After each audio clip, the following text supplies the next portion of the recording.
lah.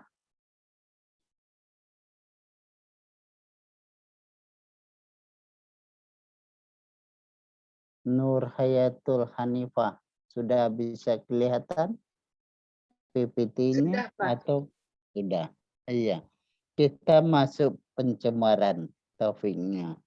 Jadi bioindikator dan pencemaran itu dua kali masuk. Ini adalah kita masuk kemudian ada kuis ya. Jadi pencemaran itu sama dengan habitat. Jadi kita harus paham dulu yang pencemaran itu.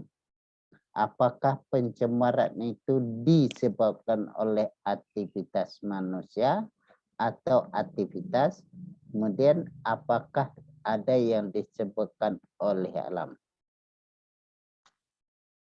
Yang mana, Sutri? Apakah pencemaran itu diakibatkan aktivitas atau ada yang dari alam? Pencemaran.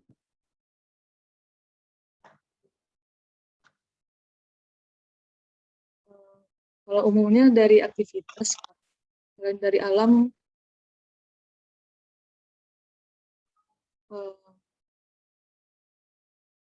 kurang tahu juga. Boleh itu Usnun.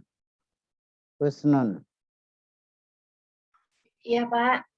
Kalau pencemaran itu kata bendakah atau kata sifat?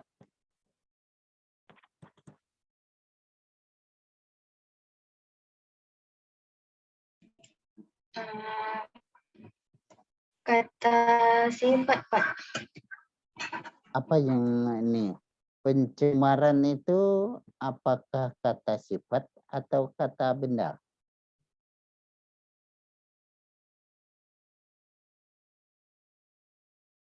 Karena kita mau melihat ubah apa yang dominan di pencemaran itu. Pencemaran sebelum tercemar dia, nah, kemudian pencemaran, kemudian ada dampaknya. Di pencemaran itu ini diakibatkan aktivitas kah atau ada alam atau natural dia ada? Kalau bioindikator, kalau habitat, yang mana antropogenik itu aktivitas atau apa, Asifa? Yang antropogenik.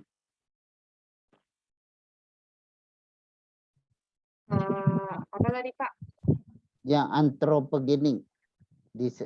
Definisinya ubahnya diakibatkan aktivitas atau alam. Aktivitas, Pak. Boleh aktivitas yang apa dikatakan Sutri tadi benar itu, yang pencemaran itu berarti ada secara umum adalah aktivitas. Jadi ada juga dari alam. Bagaimana kita menceknya? Dengan cara biologis. Kalau kita menceknya adalah dengan bioindikator. Jadi pencemar ini adalah dia abnormal dia. Dari hukum Sulfur itu yang optimum, yang kalau pencemaran itu berada di zona stres. Kalau dia berada di luar zona stres berarti sudah punah dia. Jadi pencemaran itu adalah ya ubahnya adalah aktivitas manusia. Jadi yang kalau pencemaran itu bisa dikaji secara kimia, bisa dikaji secara fisika, bisa dikaji secara biologis, bisa dia. Kalau secara kita ahlinya orang ekolog atau biolog, yang berarti kita mencarinya pencemaran itu diakibatkan oleh aktivitas biologis itu pencemaran itu diindikasikan di biologis Ania atau Adinda. Bagaimana kita mencegah pencemaran secara biologis? Ania.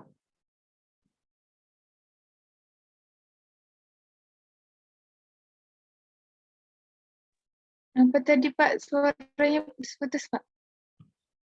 Bagaimana kita mencek secara biologis bahwa zona ini sudah tercemar?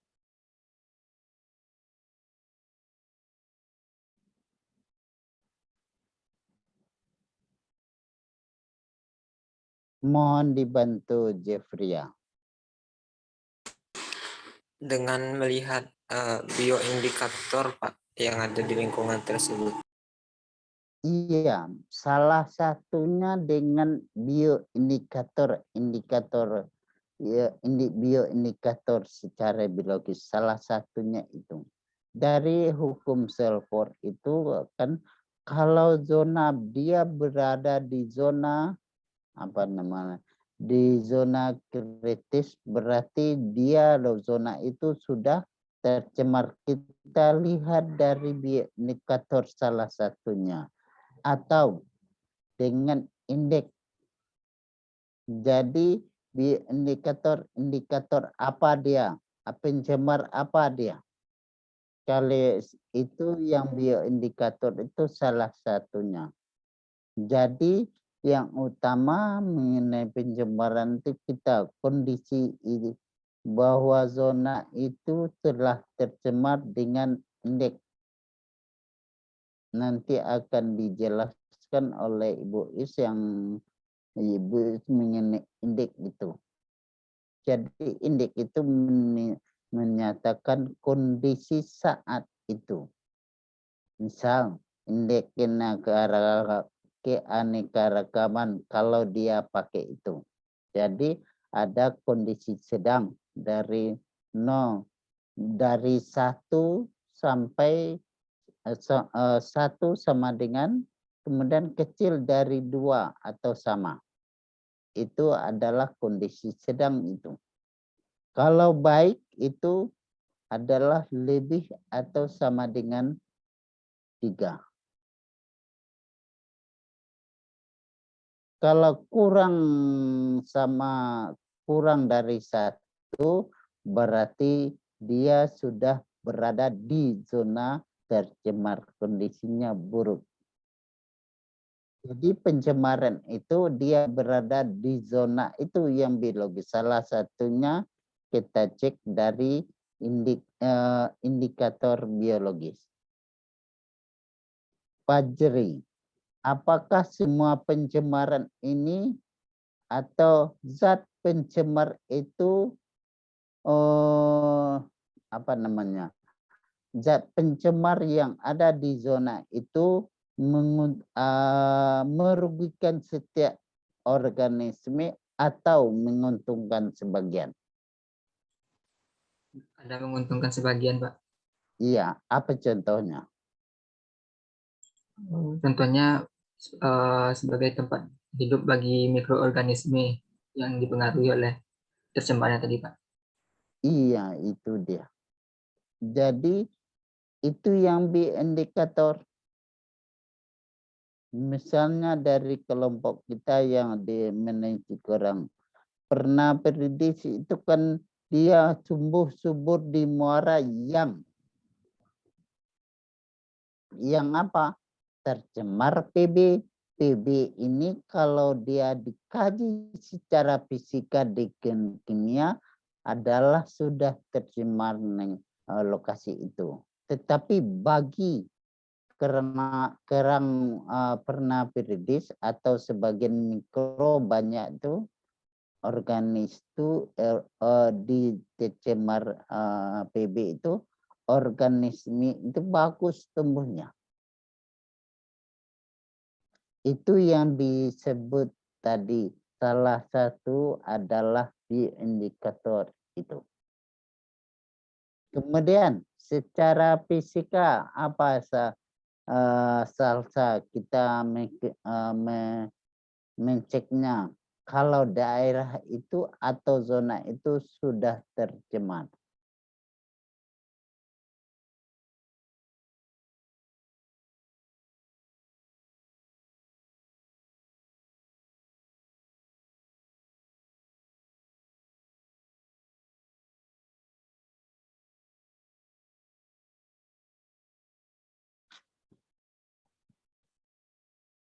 Mohon dibantu Andina. Atau mohon dibantu Vivian. Ada juga yang teman-teman yang di chatnya bahwa di tempatnya hujan lebat. Kalau kita di Pariaman, tadi yang hujan lebat, sekarang hujan rintik-rintik mungkin. Sinyal agak bermasalah.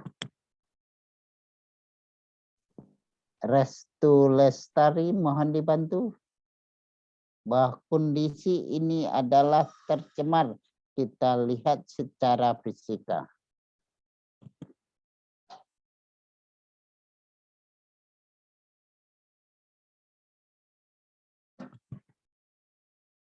Mohon dibantu Furkan. Izin Pak, kalau menurut Furkan sendiri, kalau secara fisik tuh mungkin lebih kayak ke debu atau yang bisa langsung dilihat gitu Pak, airnya udah tercemar gitu Pak. Bagaimana kita kondisi tadi air atau debu itu ini sudah tercemar atau belum? Dengan apa kita memastikan Furkan?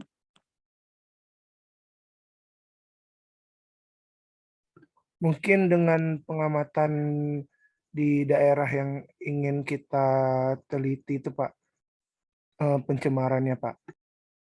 Iya. Oke, Furkan. Tio Firmansyah. Mohon dibantu, Tio.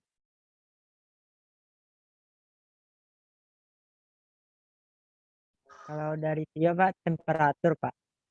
Boleh, itu salah satu contohnya. Kalau yang kita tanya adalah zona atau daerah ini sudah tercemar. Baik tercemar udara maupun tercemar daratan atau tercemar perairan boleh. Tetapi kita kaji secara fisika. Jadi kuncinya Tio dan kawan-kawan semuanya, baik dia tercemar fisika, kimia yang setiap daerah atau zona itu ada standarnya. Standar itu yang disebut baku mutu.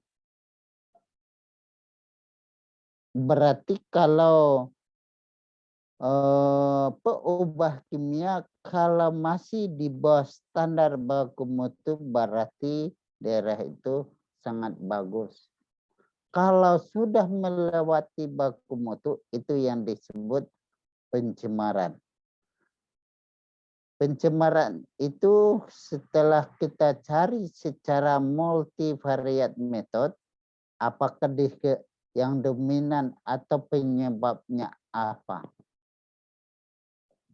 Baik fisika maupun kimia.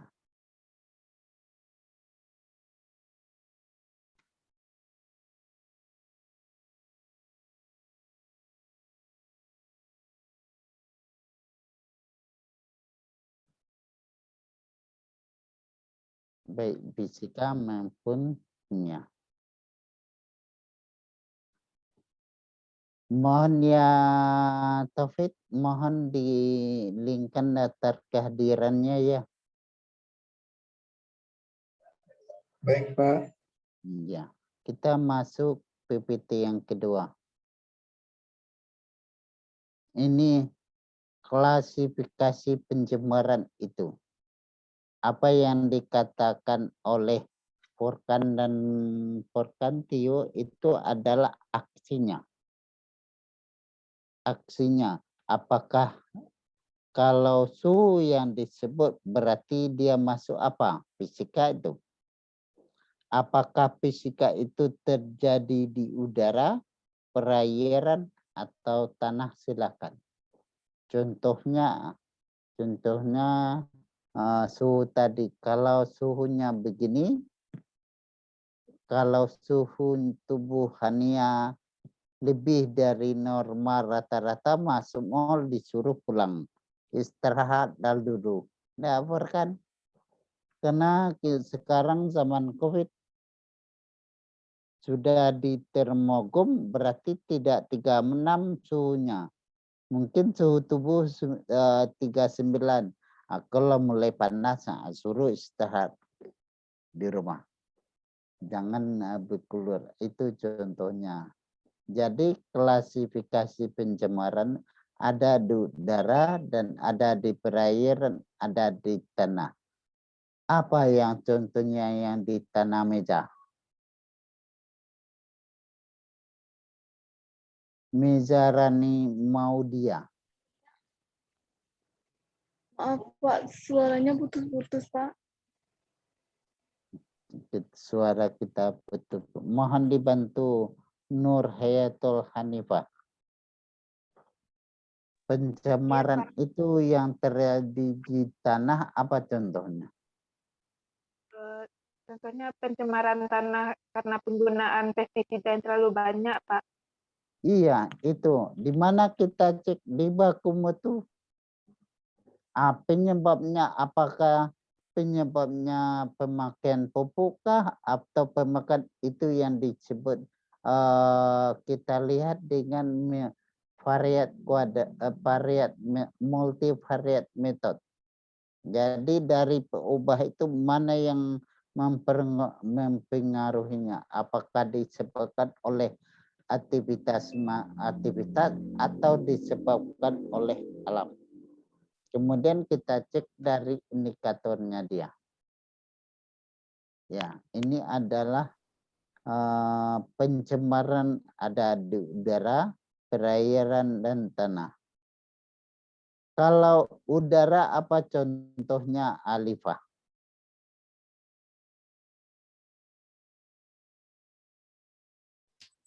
Itu Pak,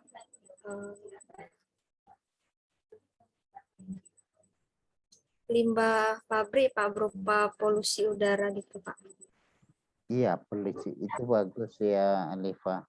Sekarang ya, bahwa kalau pencemaran itu tergantung kepada baku mutu atau bahwa di udara itu sudah tercemar, apa indikatornya, Viola?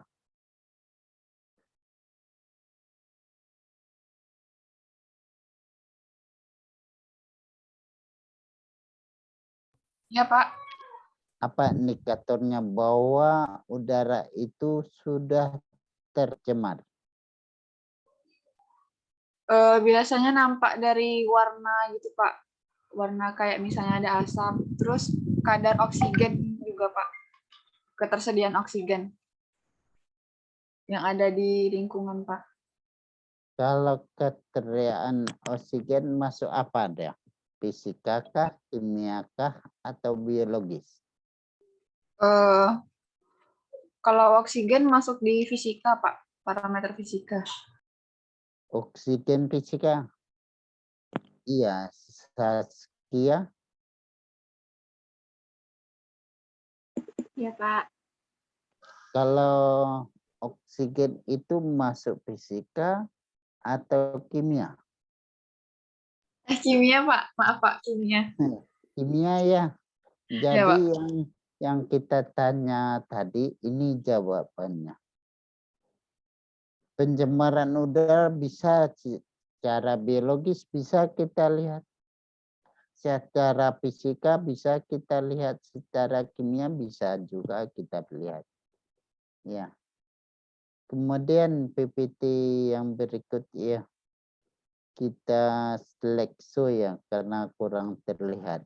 Ini ya. Jadi kita ini contohnya ada penyebab pencemaran itu. Kalau di sini Meza pakai HP ya. Nur Fadilah. Kalau sulfur oksida yaitu CO2 dan CO3. Kemudian karbon monoksida. Ini pencemaran apa, Tio Firmansyah?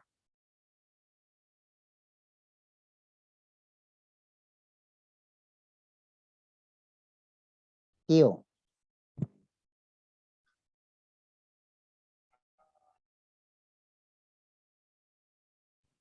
Ya, Pak. Ya, ini yang di slide kita ini apakah terjadi di udara, di perairan, atau tanah? Tio.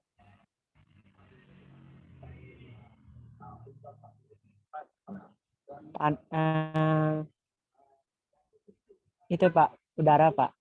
Iya, jadi terjadinya di udara ini. Kalau sudah dalam zona pencemaran, kita lihat ini dampaknya.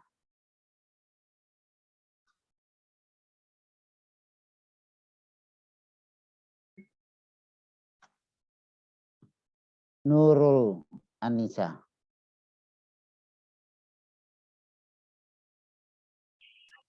Iya, Pak. Kalau dampak dari pencemaran udara itu apa, Nurul?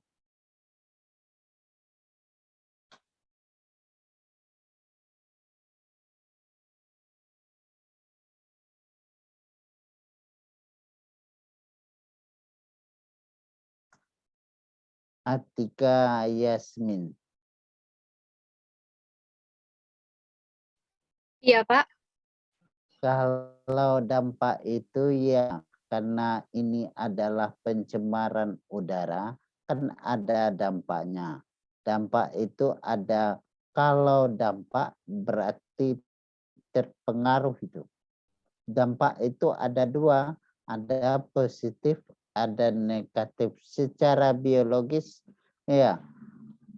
Kalau secara biologis kita kaji yang dampak itu, misalnya keanekaragaman di sana berkurang, atau sebagai indikator pencemaran itu apa secara biologis? Izin jawab, Pak. Kalau misalnya indikator pencemaran di air, bisa jadi keanekaragaman hayati di air itu yang tercemar misalnya karena pembuangan limbah yang tidak terlalu disaring, berarti nanti ada spesies hewan yang jumlah individunya itu berkurang, Pak. Jadi itu sebagai indikator kalau misalnya perairan tersebut terkena dampak negatif dari pencemaran, Pak. Nah, negatif. Ada yang positif enggak? Atika Yasmin.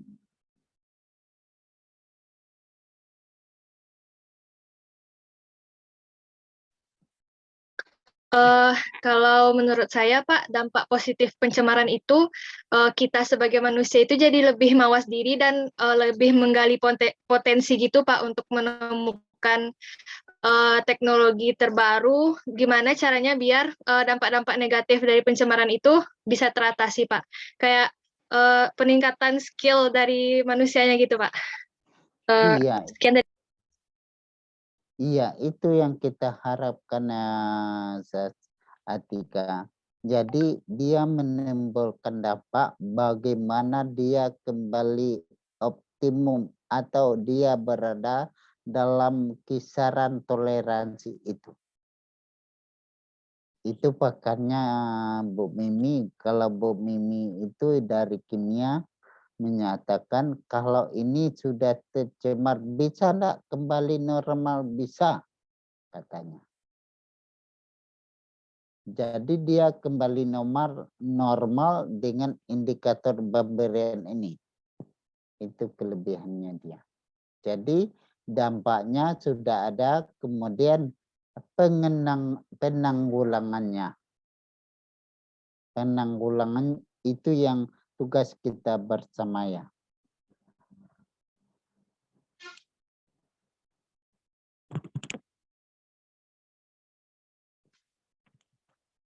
Kemudian ini pencemaran itu kita evaluasi.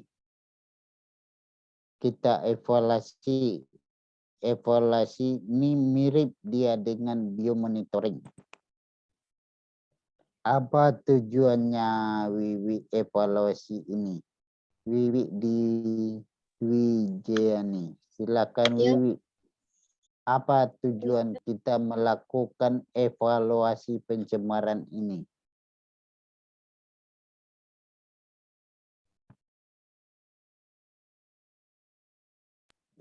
Agar itu Pak, agar kita bisa lebih berhati-hati terhadap kerugian-kerugian yang akan ditimbulkan gitu Pak.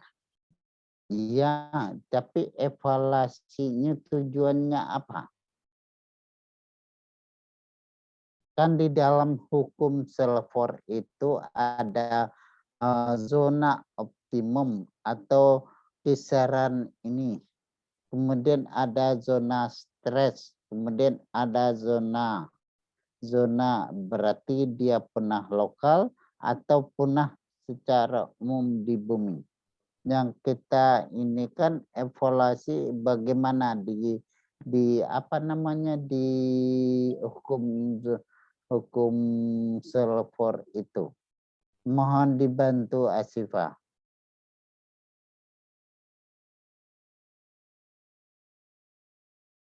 Maaf Pak, suara Bapak putus-putus Pak, dari yang Cipa jelek Pak. Iya. Mohon dibantu Piska Asif Irawan. Iya, Pak. Mohon dibantu. Jadi evaluasi pencemaran ini untuk apa?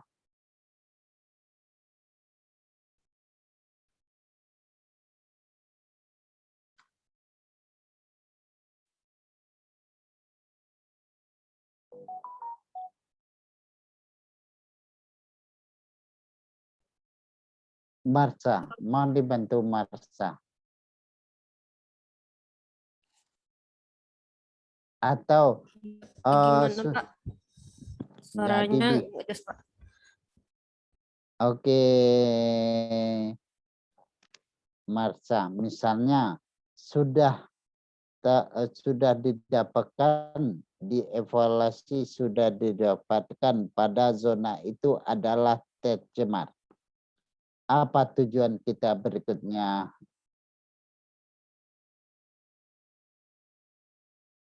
Kalau izin menjawab Pak, kalau daerah itu sudah tercemar, maka kita harus melakukan perbaikan gitu Pak, agar atau melakukan suatu tindakan agar zona tersebut bisa kembali normal kembali dan bisa lebih bagus lagi nantinya gitu.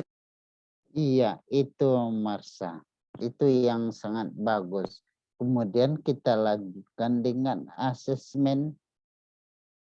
Bagaimana asesmen itu ada 4 itu. Jadi ada kelemahan, ada keuntungan, ada manfaat, dia 4. Mana yang dipertahankan, kemudian ditingkatkan. Ada 2 peubah. Kemudian ada yang tidak dipertahankan, tetapi ditingkatkan. Jadi asesmen itu adalah analisa SWOT untuk pencemaran ini. Ada juga analisa SWOT untuk habitat. Ada juga analisa SWOT untuk bioindikator. Ya. Kalau slide berikutnya itu program dunia tentang pencemaran. Banyak sekali. Kemudian ada program nasional tentang pencemaran.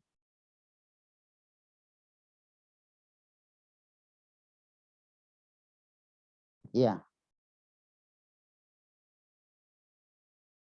Terakhir, jadi pencemaran itu bisa kita lihat di tingkat komunitas atau di tingkat ekosistem. Jadi kita lihat di sini dengan diversity-nya, kemudian indikator biotiknya.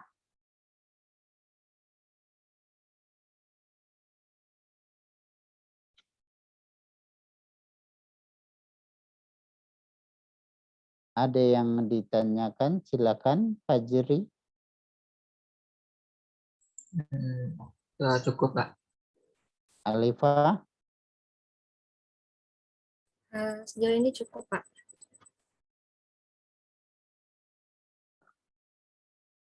Syria,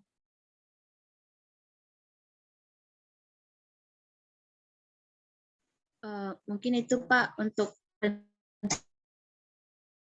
pencemaran tingkat diversity sama indikator bioteknik iya. masih kurang paham Pak. Jadi pencemaran di tingkat komunitas bisa, ekosistem bisa. Di tingkat komunitas kita lihat ubahnya dulu. Kalau komunitas berarti kumpulan dari populasi. Artinya keanekaragaman itu tinggi. Bisa kita lihat di diversity-nya dia. Berarti kalau keanekaragamannya berkurang, berarti itu sudah tercemar. Kalau di tingkat ekosistem kita lihat perubahannya. Kalau di tingkat ekosistem perubahannya sudah kecil atau stres atau berada di kondisi stres atau zona lingkungan, itu perubahan ekosistem kan 4 ya. Kita lihat dulu di tingkat ekosistem mana yang kena.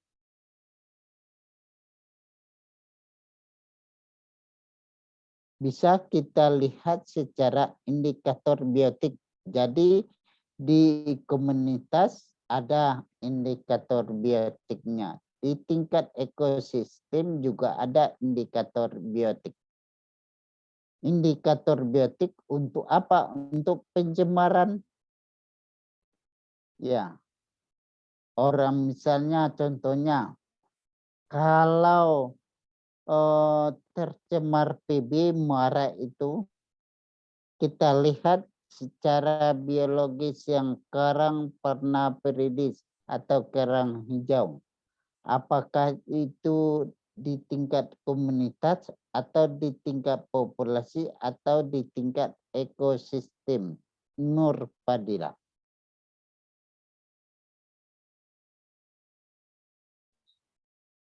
Bisa diulangi Pak? Iya, jadi pernafiridis itu secara kimia adalah tercemar PB. Kemudian apakah itu berada di tingkat komunitas, ekosistem, atau populasi? Komunitas Pak. Kenapa?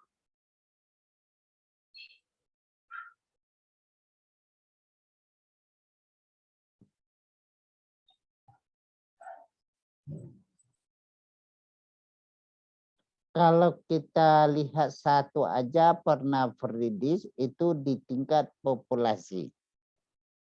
Jadi yang pernafiridis ini tergantung dengan biotik lain. Iya. Itu berarti di tingkat komunitas kita lihat diversity-nya. Bukan berarti di daerah itu sudah tercemar kalau kita lihat secara biologis dan secara kimia. Kemudian kita lihat dengan indeks diversity keanekaragaman itu. Kita lihat apakah pernafiridis yang dominan, kemudian yang lain tidak ada. Kalau di tingkat ekosistem, apakah ekosistemnya sudah berubah? Kita lihat dengan indikator biotik. Indikator biotiknya adalah pernafiridis atau kerang hijau. Jadi ubah ekosistem yang 4 itu kita lihat mana yang kena. Jangan semuanya. Kalau habitat berkurang dia tuh.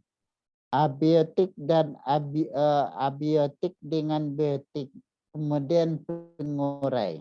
Yang kita lihat adalah 2. Yang kalau kalian biologi, biolog adalah indikator biotik. Indikator biotik itu di di pena periodis. Berarti konsep pencemaran itu bisa kita lihat di tingkat komunitas. Di tingkat komunitas itu indeks keanekaragaman atau keanekaragaman hayati yang ada di lokasi itu. Kemudian di tingkat ekosistem, dari 4 peubah itu mana yang kena untuk pencemaran ini? Itu maksudnya. Oke. Ada tambahan Vivian? Nggak ada Pak, cukup Pak. Ada tambahan Viola? Cukup ya. Jadi kita tutup ya PowerPoint-nya. Taufik, berapa jumlah kita semuanya, Taufik? 39, Pak. 39. Jadi 3 orang lagi. Seorang sudah berapa yang tadi? Lah hujan lebat. Bisa enggak dia mohon nanti dikasih soalnya, Fit. Baik. Ya. Oke. Jadi aturan soal kita kuis ya. Jadi soal itu saudara kalau sudah selesai dijawab kemudian difoto kasihkan kepada ketua kelas. Ketua kelas satu aja kirim ke kita. Kalau semuanya sulit kadang-kadang masuk jawaban darinya. Kemudian rescue lagi, kemudian cari lagi, mohon dikumpulkan dulu di zip, kemudian kirim ke kita. Ya, Fit. Baik, Pak. Fit pakai HP atau pakai laptop? Pakai HP, Pak. Siapa yang screenshot? Salsa mungkin. Sutri mungkin bisa, Pak. Sutri bisa. Kalau daftar kehadiran? Linknya sudah dikirim di chat, Pak. Sudah. Sudah ya. Oke ya. Sudah ada pena dan kertas?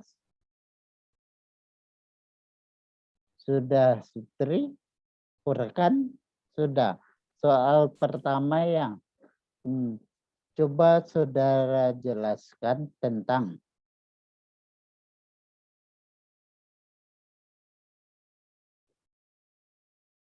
dampak dari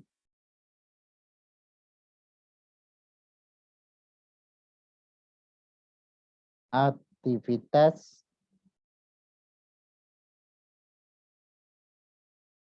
pencemaran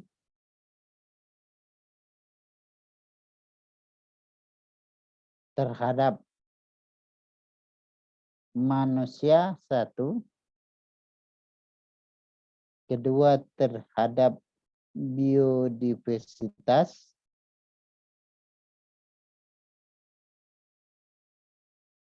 Yang ketiga, terhadap populasi. Di populasi beri contoh ya.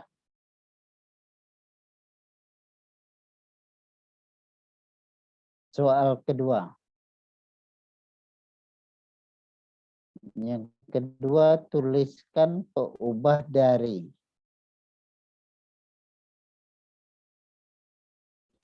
Maaf Pak, bisa Habitat. diulangi Pak. Tadi putus-putus Pak.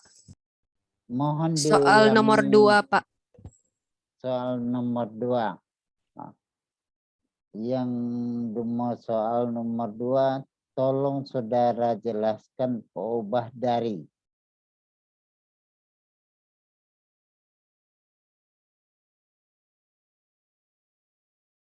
Habitat.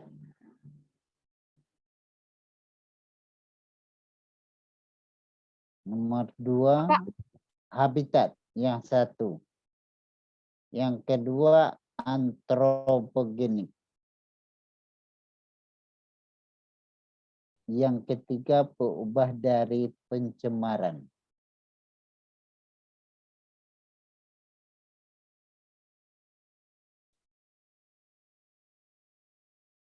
Soal nomor 3. Ya, Furkan. Dampak pencemaran itu bisa enggak dikembalikan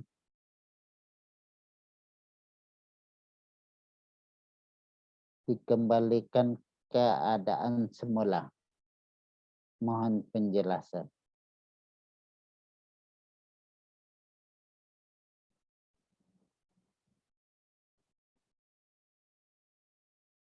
Soal nomor 4.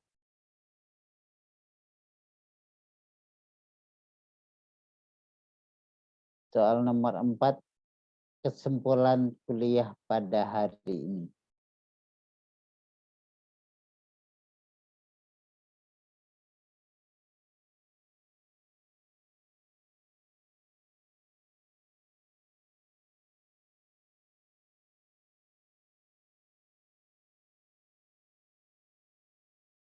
Mohon dikerjakan ya. Taufik. Iya, Pak. 3 orang lagi enggak bisa di WA-kan supaya bisa dikumpulkan tugasnya. Insya Allah bisa, Pak.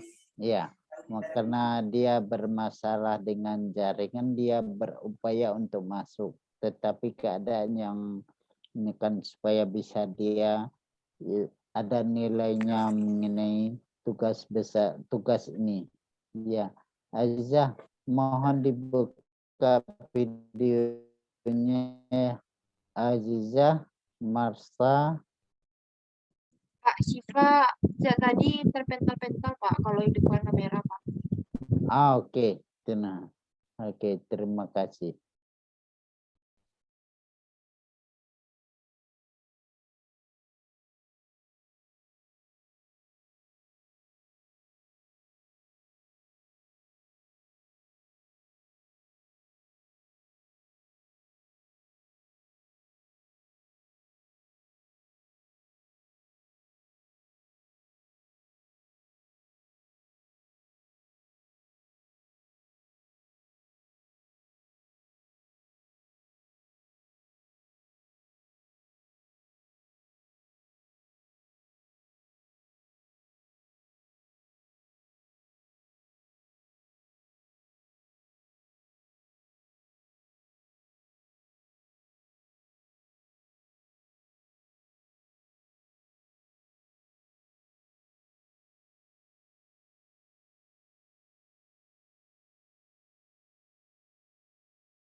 Oke, sudah banyak yang sudah selesai.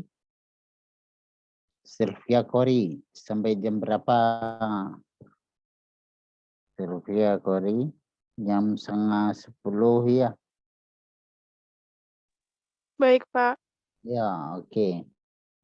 5 menit lagi ya. Sylvia Sahsa, udah selesai Pak Jiri? Sudah, Pak. Oke.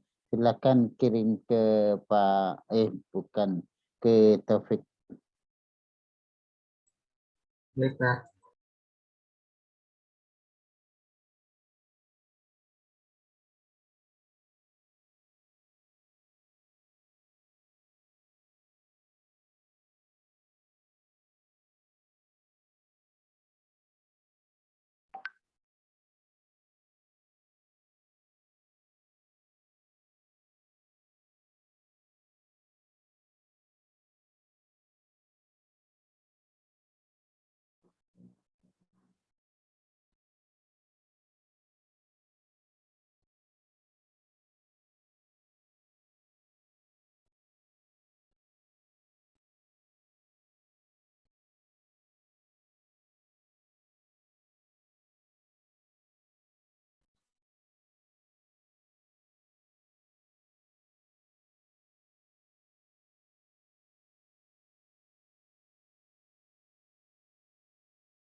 Taufik. Taufik. Iya, Pak. Jam berapa kita nikahkan jawabannya Apit kirim? 9:30, Pak. Ini lagi proses ngumpulin jawabannya, Pak. Ya. Lagi baru ngirim, Pak. Jadi kita kasih Apit saudara merapikan jam 10 kurang seperempat ya Apit. Baik, Pak. Oke, Apit.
Oke, semuanya ya sudah mohon dikirimnya ke Taufik, kemudian Taufik mengirim ke kita dalam bentuk zip. Kita tunggu jam 10 kurang seperempat ya. Nah, nanti PPT-nya kita kirim ke WA group. Oke, terima kasih. Ya, terima kasih semuanya yang hadir yang dalam Zoom ini. Saya sudahi dengan Assalamualaikum warahmatullahi wabarakatuh. Waalaikumsalam. Warahmatullahi wabarakatuh, Pak. Ya, Terima kasih banyak, Pak. Makasih banyak, Yuk. Pak. Ya, Pak, sama-sama untuk semuanya. rekan-rekan Fit? yang lain mohon on-cam terlebih dahulu buat dokumentasi.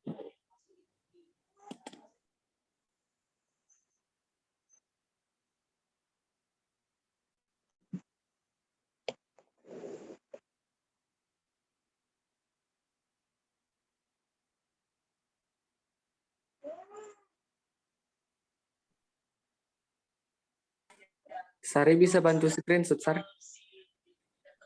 Bisa. Oke, Baiklah, mungkin baiklah. Berambil alih untuk yang layar pertama, 1, 2, 3. Kemudian untuk layar yang kedua, itu Fiska masih off cam. Fiska apakah ada kendala jaringan sama Wiwi juga? Ya, masih mungkin jaringan ya. Baik, Pak. Lanjutkan.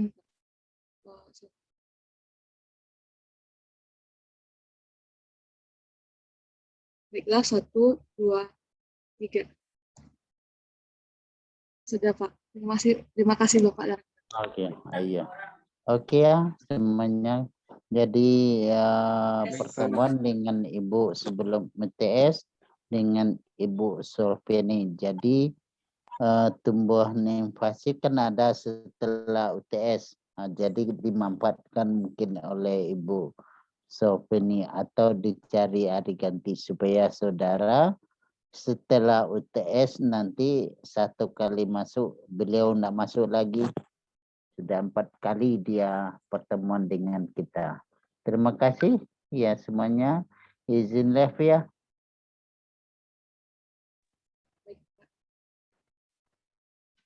Baik, terima kasih Pak.